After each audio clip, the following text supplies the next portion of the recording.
Dans la ville d'Enkai, le va-et-vient du quotidien. Les habitants vaquent à leurs occupations.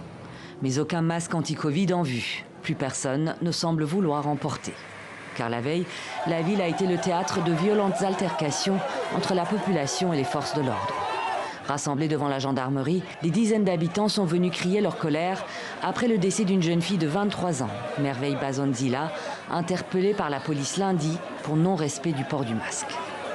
Hier, on l'a interpellé par la gendarmerie au niveau de la Révolution là, pour un problème de bavette. D'abord, depuis là-bas, on a commencé à la taper.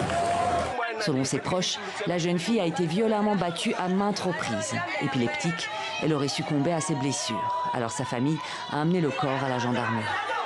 La nuit, les gendarmes l'ont déposée à la maison. Elle n'arrivait pas à marcher. Elle est décédée la nuit dans son lit. Et nous avons décidé ce matin d'exposer le corps ici, à la gendarmerie. À l'extérieur, les forces de l'ordre sont débordées. Des masques sont brûlés, jetés. La foule en colère dénonce les exactions et demande justice. Les problèmes ne s'arrangent pas dans la violence. Certaines personnes en profitent pour semer des troubles. Calmez-vous. Réparation sera faite.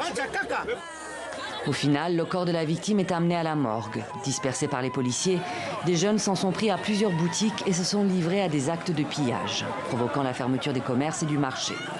En guise de protestation, une partie de la population refuse désormais de porter des masques. Il y a toujours le débordement de toute situation.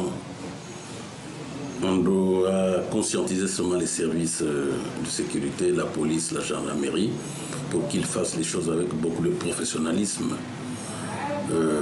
Notre santé en dépend. La cause exacte du décès de Merveille Bazonzila n'est pas connue. Depuis lundi, l'état d'urgence a été prorogé de 20 jours sur l'ensemble du territoire congolais.